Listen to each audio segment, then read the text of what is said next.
un discípulo llamado Natanael. Juan es el único evangelista que menciona a Natanael, y como en la lista de los evangelios sinópticos, el nombre de Felipe es seguido por el de Bartolomé. La tradición asimiló a Bartolomé y a Natanael como uno solo. De Natanael sabemos que él fue la única persona de quien el Señor Jesucristo dio testimonio de tener un corazón sin engaño. Lo vemos en Galilea, en los tiempos en que todo Israel esperaba la redención. Parece un misterio que tan poco se sepa de él, pero en realidad no se trata de individuos tanto como se tratan las Escrituras de aquel quien es el único camino al Padre. Pero hay ciertos indicios que vislumbramos de este discípulo. Él era de Caná de Galilea. Es significativo que después de su encuentro con el Señor, instigado por Felipe, a quien el Señor mismo buscó y llamó al marchar hacia Galilea, le trajera al encuentro del Mesías. Memorables líneas las que él dijo: ¿puede algo bueno venir de Nazaret? Y Felipe, convencido en su corazón de haber encontrado a aquel de quien todas las Escrituras hablan, dijo: ven y ve. Encapsulado en esta breve aserción está lo incalculablemente precioso de conocer personalmente al Señor. Ellos tuvieron el gran privilegio que reyes y profetas desearon ver y, sin embargo, fueron ellos, los pobres de la tierra, los que el Rey de Reyes, en su estado humilde de hombre, Dios, se reveló en cuerpo humano con todas las debilidades básicas de la vida.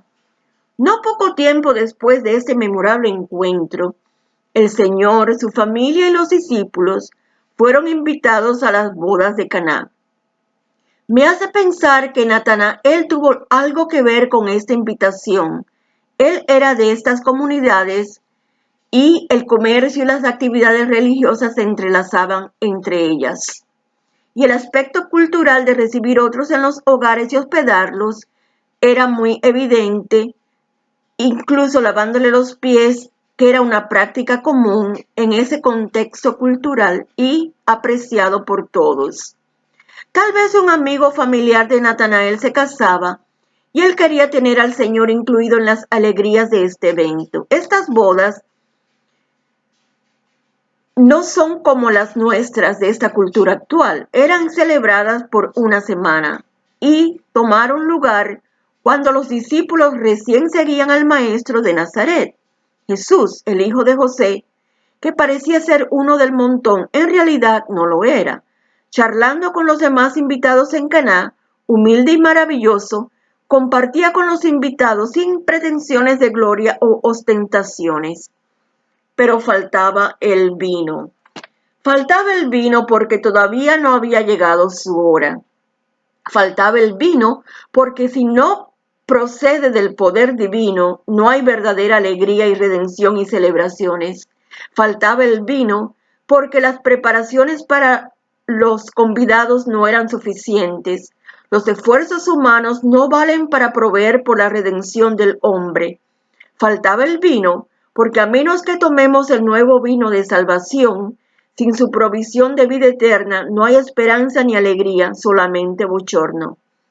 María sabía que su hijo era más que capaz de resolver la falta de vino, y lo era en ese tiempo y en el actual. Sin su nuevo vino no hay verdadero gozo, y los ojos de sus discípulos estaban en él puestos. ¿Cómo iba el maestro a resolver este problema? Él era un hombre de escasos recursos económicos. Eso todos lo sabían. Sin embargo, allí estaba el creador del universo, con la materia prima de su obra de la creación a su disposición. No es con ejército, ni con caballos, ni con espada, sino con su espíritu, dice la Escritura. Y él transforma, libera, unge, colma, sacia. Y las aguas en las tinajas de purificación de los ritos judíos fueran transformadas por su poder en vino nuevo, refrescante, saciando toda sed y pleno de gozo. María no comprendió, tal vez, el significado de todo ello, pero la gloria del Señor se manifestó y los discípulos creyeron. ¿Por qué usar las tinajas de purificación? Porque los ritos religiosos que apuntaban a la transformación por medio del nuevo nacimiento serían reemplazados por la sangre victoriosa del Mesías en la cruz, su sangre preciosa. Las bodas del Cordero no eran esas, otro se casaba, pero aún así esta boda profetiza de las bodas próximas a tener lugar en los cielos con el Hijo de Dios y la Virgen Iglesia, constituida por creyentes nacidos de lo alto por su Espíritu en las mansiones celestiales. Porque somos adoptados del Padre Celestial, allí está nuestro hogar y el hogar de todo creyente en Mesías. Y Natanael, con los demás, celebrando, riendo, gozando con el encontrado Mesías, que le regalaría por gracia la vida eterna. No poco después que el Señor le dijera, te vi debajo de la higuera antes que Felipe te llamara. Esto está guardado en el corazón de Dios. Está entre un hombre y su hacedor. Lo que hubo en su corazón derramado ante Dios no sabemos. Todo ello ocurrió no en un vacío histórico, sino que aquellos tiempos cuando Juan el Bautista predicaba en el desierto, él era la voz prometida abriendo el camino del Mesías, la cual retumbaba por todo Israel, y los amigos de Natanael estaban entre los discípulos de Juan, también buscando la redención. Los tiempos eran de grandes eventos que cambiaría el curso del pueblo de Dios y a cada uno de ellos individualmente y la historia mundial hasta estos días y a través de la eternidad. El hombre Dios Jesucristo llegó y se hizo hombre. Él ofrendó todo su ser en la obra más monumental que no otro hubiese podido lograr, porque al vivir en pureza y amor, obediente al Padre, su sacrificio eterno abarca toda la eternidad, y los bienaventurados vieron las obras poderosas tomar efecto ante sus ojos. Natanael le seguía. Muchos creen que él es hijo de Bartolomé, uno de los 12, y me parece que esto es probablemente cierto.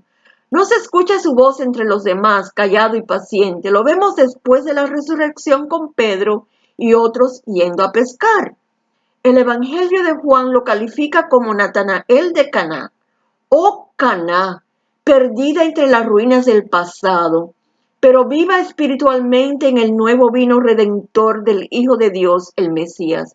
Aunque hay varios lugares en Israel que actualmente se identifican con esta aldea, no es por cierto dónde se encuentra localizada. Y Natanael, presenciando el milagro de los peces tomando lugar a las márgenes del mar de Galilea, estaba contento. ¿Y qué estaba su señor haciendo?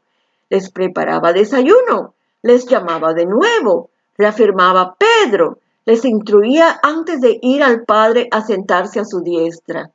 Natanael estaba allí, compartiendo, comiendo de los panes, escuchando a su señor. Al acercarse vieron que había un pez y brasas, y después, a instrucción del Señor, comiendo también de los pescados de la pesca milagrosa. Todos comiendo con el Señor a la hora temprana un desayuno especial, lejos de la mirada acusadora de los fariseos y doctos de la ley que habían rechazado su Mesías, lejos del ajetreo de ciudades y mundanales apetitos. Cerca de los corazones renovados con el milagroso evento y la presencia del resurrecto Mesías, con sus corazones latiendo esperanzados, porque nada se había perdido, al contrario, todo se había ganado en el Cristo. Después de esto, no hay otro pasaje que mencione por nombre a Natanael, al igual que lo que discurrió entre él y Dios debajo de la higuera. Nos está velado su ministerio después de la resurrección. Pero sabemos algo de lo mucho que los discípulos sufrieron siendo perseguidos por las autoridades judías y religiosas, después las romanas. En los hombros de esos discípulos, siendo el cimiento mismo el Señor, la piedra angular su iglesia, su templo, no hecho con manos humanas, mas con su espíritu, se levanta gloriosa, pronto a llegar a su hogar celestial. Si Natanael es Bartolomé, su martirio y muerte se atribuyen a Astiages, rey de Armenia y hermano del rey Polinio, a quien Bartolomé habría convertido al cristianismo. Como los sacerdotes de los templos paganos, que se estaban quedando sin seguidores, protestaron ante Astiages de la labor evangelizadora de Bartolomé, Astiages mandó llamarlo y le ordenó que adorara a sus ídolos, tal como había hecho con su hermano. Ante la negativa de Bartolomé, el rey ordenó que fuera desollado vivo en su presencia hasta que renunciase a su Dios o muriese.